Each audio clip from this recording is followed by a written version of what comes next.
Good morning, everyone. Thank you so much for coming here today. I would like to start by mentioning what an absolute pleasure it is to be here in the European Union Parliament talking about my work once again.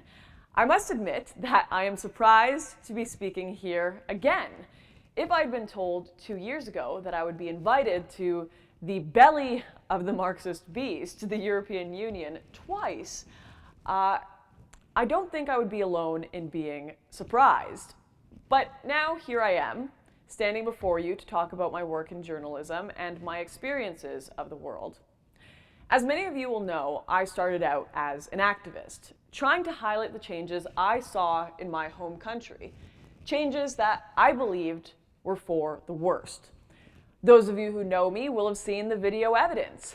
I protested the protests, I changed my gender just to make a point, and I even got myself banned from the United Kingdom for questioning God's own sexuality. But for the last 12 months, being older and perhaps a little wiser, I've backed away a bit from the in-your-face troll style of politics. Not that that didn't have a place at some point, but you can only do that so many times before you end up with far too many large red X's on your world map to do any sort of journalism anymore. So I've pivoted my career to the pursuit of understanding, to seeing it all myself and then sharing what I've learned with those who are willing to listen. And this is what brings us here today. Like many of my contemporaries in the alternative media, my focus has been on immigration, culture, and the upheaval that happens when the balance between these things is upset. We thought these issues were important, and we did not believe that they were being covered fairly or honestly in the media. Missing were reports of the fact that signs were appearing in Swedish swimming pools reminding newcomers that they should not rape. Absent were the headlines telling us that subway drivers in Paris were now bypassing stops for fear of violence. And of course, never mentioned were the reports of child refugees' dental tests coming back, placing them in age groups between late 20s to 30s. So for a long time, I focused on one side of the story, on making sure that some of these heartbreaking, chilling, totally not unique stories of cultural destruction, migrant crime, lies, and upheaval were actually being heard. I even tried to stop it to an extent. I took to the Mediterranean. Some of you may have seen footage of me holding up a flare in front of the Aquarius ship as I covered and supported the Defend Europe mission to stop the boats. I trekked into the Alps at Briançon to offer media coverage to those closing the pass. And I did these things not because I don't care about Syrian refugees or the plight of people living in danger in places like Sudan. I did it because I wanted to help. I wanted to help redress the balance of an utterly one-sided narrative that has become widely held and is almost sacrilege to question. I thought that even if the truth was ugly or uncomfortable, it needed to be told. People needed to hear that which had been kept from them. Now, I believe that my work has made a difference. My first documentary, Farmlands, has been watched by more than 2 million people, with the accompanying miniseries reaching closer to 6 million. Even standing here in the EU Parliament today, I am not sure how I'm meant to feel about that. More than anything, what I take away from that is that people are engaged. People are crying out for the truth, to hear not just a left-wing or a right-wing perspective, but they want to be able to hear both sides, and they are ready for it. Farmlands was made with an inconceivably small budget. We had barely $5,000 when we landed in Johannesburg exactly 1 year ago this month. Borderless, my new documentary, and the reason I'm here today, is a project on a much grander scale. In September of last year, just 4 short months ago, my team and I landed in the Greek islands with the aim of getting intimate with Europe's migration crisis. Fortunately, at the time, we were relatively unaware of what an undertaking this would be. Had we been given a briefing of what we'd go through while filming, I'm not entirely certain any of us would have signed up for the task. When filming wrapped up just before Christmas, we flew home exhausted and worn, but confident that we had footage that could really add something to this debate. We set out initially to make a documentary about how 4 years of unprecedented immigration had affected Europe. What we have now, although incomplete, is a snapshot into how the migration crisis has affected everyone involved. I returned to Canada with a better understanding of how this issue has affected Native Europeans, but also the impact it has had on the refugees and migrants themselves. It was a great surprise to me, for the first time, to hear a migrant from Gambia tell me he wished he had stayed home. But as I heard this sentiment echoed for Nigeria, Senegal, Sudan, and many other nations, I began to realize the grim reality that this is the story of Borderless. It is a story where nobody wins. I want to be compassionate. I do not want to see Western nations arbitrarily turn good people away.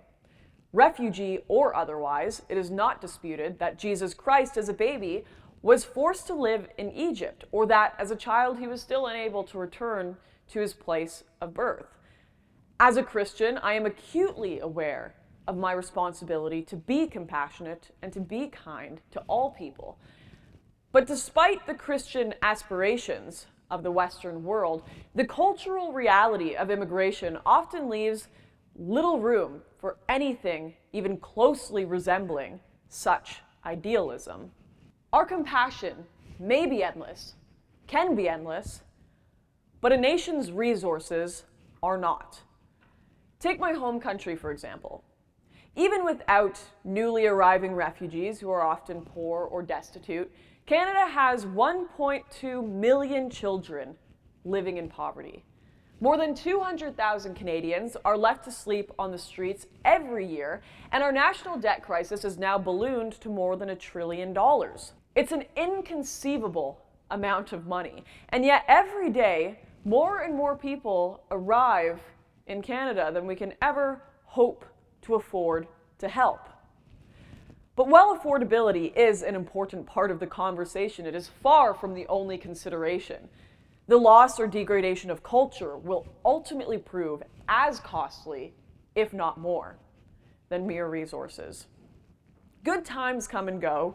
Booms, busts, bubbles, and crashes, these are all things that we can weather. But what happens when no one on your street can speak your language? Or can speak your language, but refuses to all the same? What happens when the streets you lived on are no longer safe because of men who had no business being anywhere near them in the first place? Rape is on the up, and it is the most vulnerable in our society, children and the elderly being targeted. Islamist terrorism has swept Europe, and even specialists within the European Union have made it clear that ISIS are still very much alive on the continent. But these incidents, while horrifying, are only symptoms of an underlying problem. It is a broader demographic change that brings with it not only the most visible, violent stuff, but the more insidious, creeping changes. Popular attitudes towards things like extreme religious views, women's rights, gays' rights, first cousin marriages, gang violence, and even democracy itself are changing. But the argument, as we are told, for allowing this is that it is compassionate. It is the compassionate thing to do. So blinded are we by our desire to be compassionate, our fixation with goodness, that we have lost sight of the consequences. In October, passengers on a flight from London Airport held up the plane to demand that Yaqub Ahmed, a Somali man who had come to Britain as a refugee, was not to be deported. This is, we are told, of course, the height of compassion. Now, it will be of little surprise to those in this room that Yaqub Ahmed was being deported after serving 4 years of a 9-year sentence for his part in the gang rape of a 16-year-old girl. One passenger, while they were all celebrating, was even caught on video declaring exuberantly, "You're free, man." And this is what passes for compassion in Europe. We have lost our way. Canada, Britain, Germany, Sweden, all great countries, all weakened by the same Achilles heel. Because compassion without understanding is not compassion. Those passengers forced the UK to abandon the deportation of Yaqub Ahmed. To them, the idea of what he might have done, what he was being deported for, did not even register. He was being separated from his family. He was a refugee. Therefore, allowing him to stay in the country was the compassionate thing to do. Because compassion is no longer really compassion, is it? Our society seems to no longer see a difference between seeking good and seeking attention. We live in a time of truth as an afterthought, something we look at with mild interest after the fact, something of little lasting consequence. It is this compassion above all else dogma that brought me to the heart of this migration crisis. What would the truth look like without the rose-colored glasses of the media and pop culture? While still being capable of compassion myself, my team and I wanted to find out the plain truth. Not the truth with some sort of filter on it, just the plain truth. Have Europeans become the proverbial plane passengers? Are we rescuing rapists and murderers from the consequences of their own actions? And what about the small children, unable to decide for themselves whether they want to take this journey across the sea? What about the women? Are these families really the priority in this issue? What does it really take to make this journey to Europe? Who decides who is allowed in, and where do they go once they get here? I soon realized that despite thinking I had swallowed the red pill on migration, this crisis was still so much deeper and more complex than just foreigners making small towns unsafe, than grenade attacks in Sweden, or rioting in the suburbs of Paris. I realized that I only knew one fraction of the truth about this great movement of people. And so I set about finding that truth with a kind of inquisitorial zeal that I have never gotten to play around with when I've just been making 4-minute YouTube videos. After I did my first documentary in South Africa, I really had a taste for learning, to take something apart and to understand it fully, to see all of the pieces of it in front of me. And this time around, we had the time, we had the budget, we had the space to wrestle with the issues at play. Now, I could do this whole speech just recounting the countless happenings during shooting. We spent weeks surveilling borders and crossings, watching the coast in shifts until 4 or 5 in the morning. We smuggled cameras into Morocco, holding our breath at every checkpoint, hoping that they wouldn't see cameras under our seats. We trekked into the mountains to visit secret roaming camps of migrants and shared fires with them under motorway bridges in Paris. We infiltrated NGOs in Greece and smuggling rings in North Africa. It's been a wild adventure. Spending 4 months on the ground, you gain a sort of understanding that is impossible to glean from afar. Before, I would read and I would cite the reports, and I still do. Some of you here in the room may have even written them. But the fact is, until you're actually on the ground and see the face of a starving child who has walked thousands and thousands of miles, or being face to face with members of a trafficking syndicate, True understanding is hard to grasp. And I have been humbled a lot by this process. Even having gotten a chance to be on the ground myself and see all sides of this thing, it all just seems to get more and more gray. Depending on your politics, these migrants can range from monsters and terrorists intent on pillaging the West to desperate victims in dire need of the kind of help that only we can offer. Seeing this crisis up close, any such illusion of simplicity quickly dissipates. I learned this in the mountains of Morocco as I sat smoking cigarettes with a group of Central African men, something that I never thought I would do, but have, out of necessity, found myself doing quite often on this trip. As we sat on improvised chairs made of crates and gallon water bottles nestled between worn-out tents, looking over the harsh North African landscape, they told me of their aspirations for Europe. Well, there is no doubt that criminals and radicals were amongst them, as there are in any group. For many, the dreams they spoke of were not those of invaders and theocrats. They wanted to be footballers.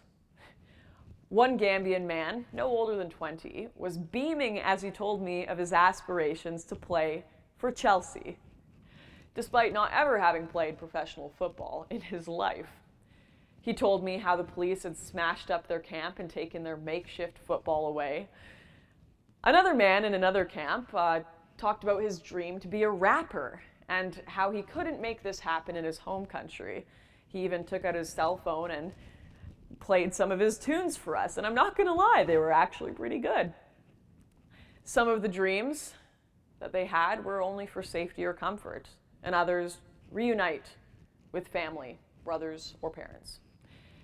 Each and every one could name the countries that they wanted to go to. Maybe Sweden, maybe Germany, France, the UK. But the one thing that they all had in common, it was not a hate for Western institutions or a zeal for Islamist violence. It was something much, much simpler, something far more human. What they all shared was hope.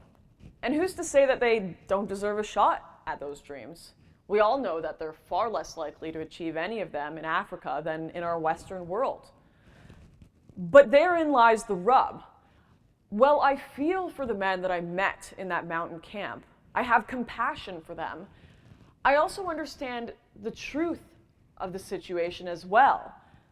These men are not refugees.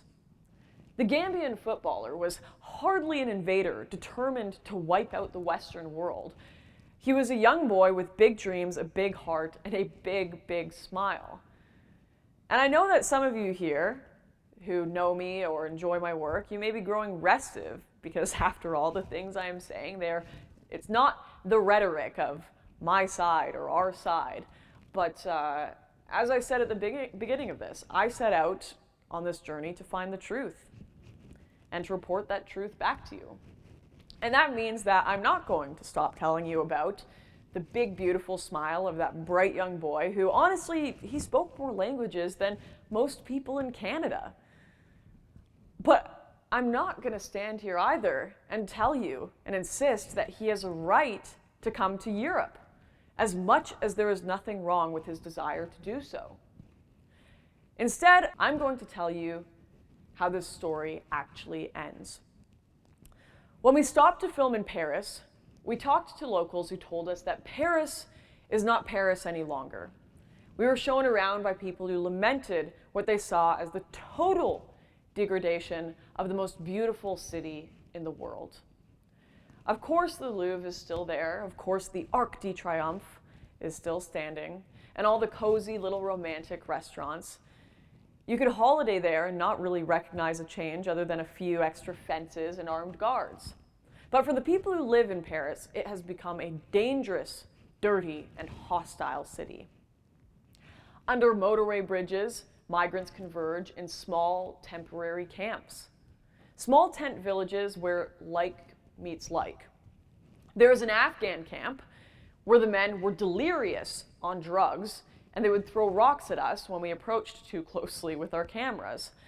And then there was an African camp where there were Nigerians and Senegalese, Gambians, and they had all found their place there. Another young boy, no older than the one that I met in Morocco from Gambia, told me how he thought he would find a better life when he came to Europe. How he had been training to be an engineer back home, and now, seeing the lack of opportunities he had here, he wished he could go back there. Because there were no engineers in this camp. There were no footballers, and there were no musicians. These men had been put up in hotels for a while, but with their asylum applications rejected, they had been turfed out onto the street until they could attempt to apply again in 18 months, with little chance of their second attempt being accepted because they had hopped from country to country and they had no ID, and they did not go through the legitimate routes of application from their home nation. So they now had nowhere to go, no way to leave. They were stuck, reduced to sharing scraps of food handed to them by passing locals. And I'm going to be honest, for a while I had kind of changed my mind and my heart, this constant facts don't care about your feelings approach to everything in my life, but I found myself in that moment overcome with a lot of compassion and sympathy and understanding for these men. As I sat there and I laughed and listened and commiserated with them around their fire, and they shared their food with me and told me their stories, I wanted only for them to either have a place in this society or to return home. This time not for my sake, but for theirs, for everyone that is involved in this chaos. As the fire flickered and lit the faces of the men around me, one of these young men asked a terrible question, which leads us to our discussion about this crisis right now. He asked, "What are we doing here? Why are we here?" On their journey through Europe, these men had gone through literally thousands of euros each, some selling their homes and all of their worldly possessions to put together the cash to give to traffickers. Their dreams of glistening careers and a comfortable life now turned to a desperate hope for a job or a blanket. In their words, decidedly not worth the money. This is the untold side of the story that you will never hear from NGOs or left-wing politicians, or even the right. No one really talks about this side of the story. Many migrants we met regretted making the trip, but without money, many without passports they had thrown away on the advice of smugglers to avoid deportation or their identities being discovered if they were criminals. Without their passports, they were now stuck. And really, you can't blame them for taking this advice and for believing that they could come to Europe when Merkel and Macron and the media had constantly been telling them, "Please come, we have our arms wide open to refugees and migrants." And really, how can you blame border forces or Western nations for being unable to process these millions and millions of people without any identification when it already takes years and years to process legitimately entered visas and asylum applications from abroad? This is the story of Borderless and of the crisis that we set out to explore. Refugees are refugees. Migrants are not. Our resources are limited, our processing abilities are limited, and we must prioritize those who can positively identify themselves as refugees. And yet, the politicians and activists of Europe play into the hands of smugglers and traffickers, doing a disservice to the people they purport to care so deeply about. They tell the world things like diversity is our strength, that we are each a nation of immigrants, that it is the right thing to do to dissolve borders. They say refugees welcome, and they use that word interchangeably with migrant, essentially to refer to anyone who comes over any border illegally. But all the while, they encourage these people to come to Europe, a Europe that cannot sustain them, that does not have a place for them. These people demanding that we stop the deportation of criminals do not care for their victims. Those advocating for open borders care so little for those lives ruined by this journey to Europe, both native and immigrant. They welcome migrants with colorful signs. They bring food and crocheted blankets and hugs. But where are they when the glimmer fades and the cold French winter sets in? They are nowhere to be seen. Safe in their homes with the knowledge that they were compassionate. Western nations lack the resources to adequately house, feed, and care for these people. We still have not managed to get it right with our own people. Homelessness and social disruption in Europe is at disastrous levels, and poverty is still a very real problem. Between national debt, deficits, austerity, the cost of living, stagnating wages, recessions, banking crises, and bailouts, the European dream remains just that for the European people, a dream. See, compassion is not a one-time thing. It is not compassionate to open the borders and invite people in and then abandon them immediately after. It is not compassionate to keep the smugglers and the traffickers in business for the sake of your own pride. And yet, this is exactly what European politicians and NGOs do. When Italy closed down their ports and impounded the boats, the number of immigrants and refugees drowning and risking their lives in the Mediterranean dropped dramatically. Without the promise of rescue, the risk became too great and many lives were saved because we stopped encouraging them to put them at needless risk. And it is a promise of rescue. It is a promise of paradise. The smugglers call these boats salvation ships, and they are a part of the business model. In places like Greece, NGO leaders and activists have been imprisoned for colluding with smugglers directly. In other areas like Morocco, they don't need to. The smugglers know that they will be there waiting. And so they send people out into the sea on ships that won't even make it a few miles offshore, safe on land with the money in their pocket, safe in the knowledge that their latest shipment of people, and that's what it is, it's a package, it's a shipment, will be picked up by the compassionate NGOs. We have this on camera. We spent weeks working our way up the chain to learn about these smugglers and traffickers and the Moroccan man who makes sure the military and the police look the other way. We know who chooses who gets on the boat. We know how much they make in commission. We know who runs each camp and who they report to. We know how much it costs and where these boats leave shore and where the shipment on the other side is picked up. And I can tell you right now, having seen it all and investigated it on the ground, only one group benefits from this. Or rather, only one group profits. It is the traffickers. The crime rings all around the Mediterranean, making literally millions of dollars every single month. It is the Moroccan men and their African small boys. It is the Italian mafia and the unsuspecting drug mules. It is the people willing to let others drown or freeze or starve or suffer violence and murder for the sake of 2,000 euros. And just as bad are those who allow, ignore, or encourage this under the guise of compassion. That is a stain that will never wash out. The migrants who panhandle and steal in the name of desperation. The migrants who would rather beg and starve. The European natives who now walk the streets they once knew so well, who are afraid.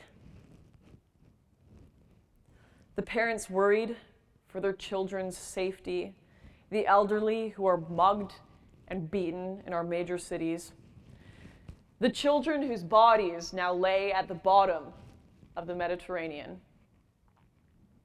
These are the victims of a vicious con perpetrated by criminals working with solipsistic elites, aided and abetted by well-meaning fools who care not because it is right, but because it is trendy, because it is politically favorable.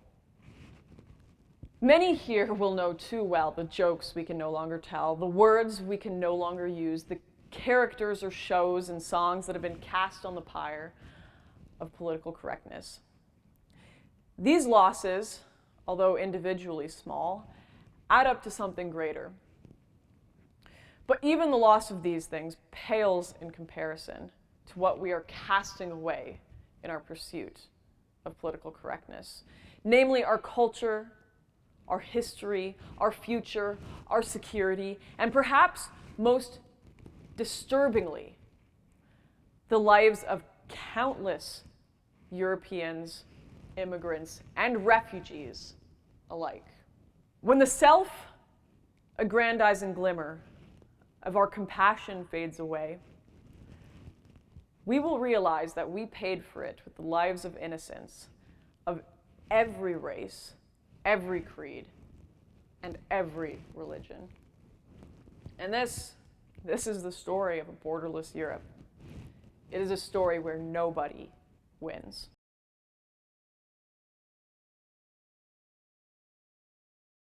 My name's Amanda Robb. I'm with Rolling Stone magazine from the United States. I have two questions. One, you said it's going to be online for free. Can you tell me what the website is? Borderless.movie. Easy to know. Yeah.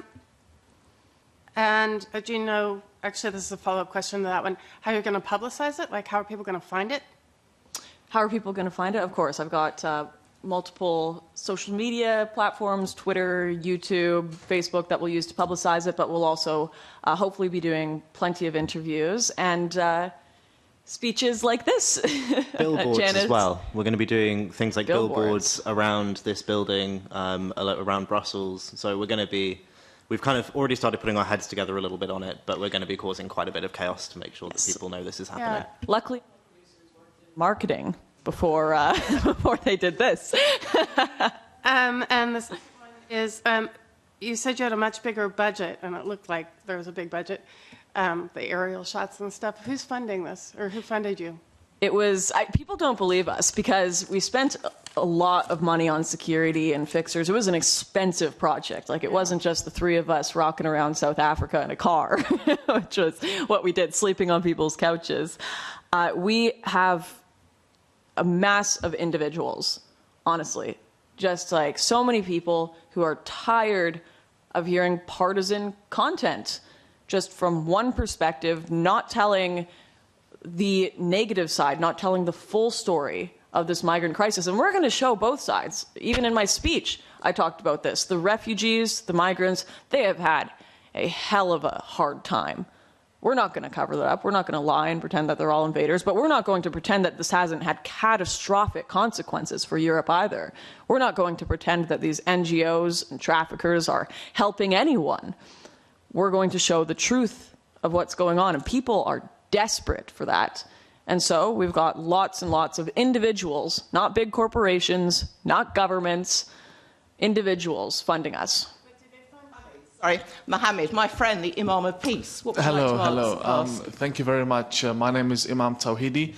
I am the former president of the Islamic Association of South Australia, and I spend my time currently traveling the world giving advice to governments on policy and counterterrorism. Well, I've met Lauren Southern a few times, and I'm a big fan of her work. And my first name is Mohammed, by the way.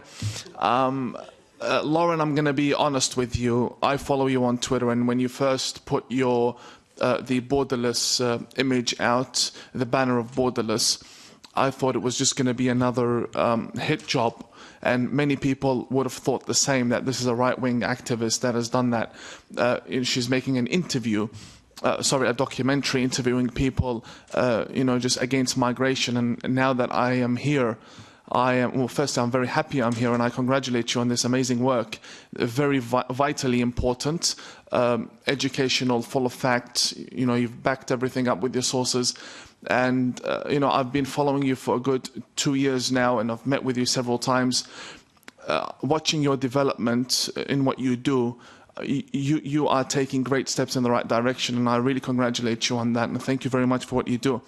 I've got a suggestion and a quick question. The suggestion is that this should be subtitled in as many languages as possible so that people can be aware of what's going on. My question is, these NGOs that you guys exposed, are they NGOs that were already existing and then found common agendas with these traffickers and then started working, or were these NGOs actually newly established in affiliation with these traffickers? Just to give you a scenario, when I was visiting Iraq, I was meeting with intelligence officers, and they told me that they would arrest the same illegal immigrant several times because the traffickers had organizations that would lobby and get these guys out again. So are they all just, you know, it's a coincidence that they're all in this business together, one making money off each other, or is it a connected network? Thank you. Thank you so much for your kind words. It has been a progression for sure. I'm very glad that you're noticing. We have changed a bit from in your face, screaming at feminists, to really, really analyzing and taking apart these stories. So I really appreciate your kind words. I am a huge fan of your work as well, and everyone here should definitely check out Imam Tawhidi's work.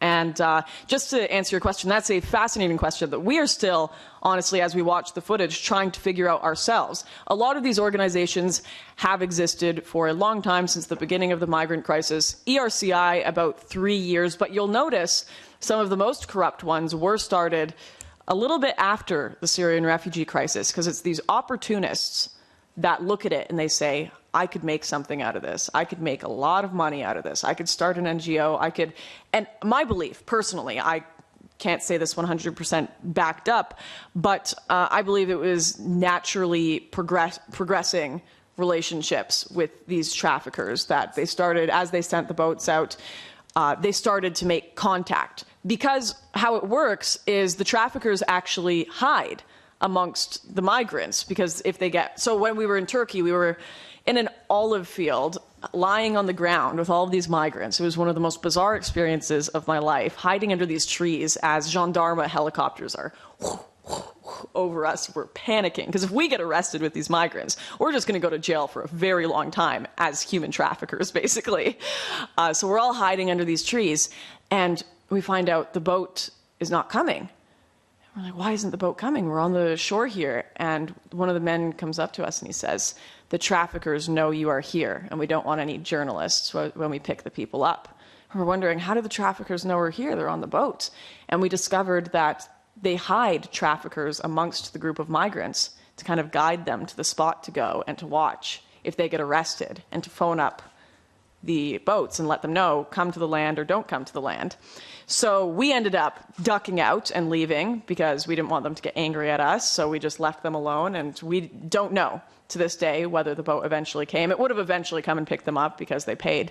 But so if the traffickers are amongst the migrants, they would have to be getting picked up and communicating with these boats that were coming to get them. And eventually, throughout that process, we know for a fact that they had been calling them up, they had been texting, they had been finding out where the boats were coming in, when they were coming in, talking to them. That's the very charges that ERCI is being now investigated for, and likely, as Ariel Ricker told us, will be confirmed and charged for. So it would be very insidious if we found out and were able to confirm that they were setting them up beforehand in contact with the traffickers.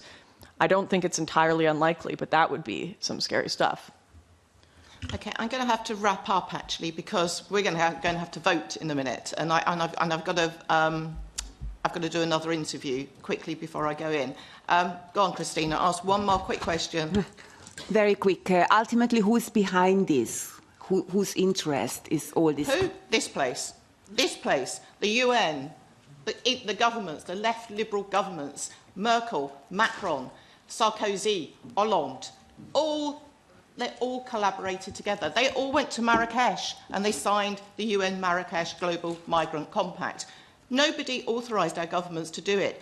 We raised a petition in the UK government, do not go to Marrakesh and sign that document, which actually just, it opens the floodgates. But that document was so insidious that you now cannot call migrants migrants. They've all been called refugees. You see how they subtly change the language? They're doing it in here. You know, we're going to go and vote against the UK Labour MEP, leader of the Socialists in this place from the UK, who has produced a document that basically curtails our speech. It curtails the people that we form groups with when our friends come back next year. It curtails our language. And the UN document did that. Our colleagues in here, the criminals, did that, and this is where we are in society. So that's who we blame. I don't blame Sheriff. I don't blame those guys who are coming out of Africa, the Middle East, or whatever. Yeah, what a wheeze. Those millions that are being made from human misery, but it's all been caused in this place and the UN and other supranational unelected bodies, and we've got to get rid of them and start again. So, Janice, if I can just make one comment on that as well. I think it's really important that people know we've met a lot of the people involved in these trafficking rings, the smugglers, the small boys, in lots of different countries. Just going on what you said, they're laughing at us. They are literally, every single one that we met, they laugh, they think we're great, they think we're idiots, they love us. They love what we're doing, they love what we're creating here, because they just say, you're giving me everything I need to run this business. I know. And when you go into the camps, as I've done, and it's a pity a few more of them haven't done it either, and you tell them the stark reality, there aren't any jobs, there aren't any houses, money doesn't grow on trees, it's not an easy life. And when you bring your family over, then they've got to learn to speak English, other languages. They think they're coming to nirvana, and the reality is very, very difficult. And you see their faces fall. I've met teachers that have come out of Sudan that have sat in the Calais gutters telling me that they want to be teachers. Well, what did you teach in Sudan? Oh, chemistry. I said, please, go home. Your country needs you. We don't need you, actually. Your country needs you. And it was really sad to hear some of those stories, and you can see their faces falling. And that's the real tragedy of this, because they believe that there's a future, but there isn't a future. And then what I also tell them is about the unemployment in our countries. You know, Greece has got verging on 50% youth unemployment. Yeah, it's not going to happen. Thank you so much, Lauren, guys. Loved working with you. Carry on the good work. Same to you, Janice. Thank you so much, and thank you to everyone who came out.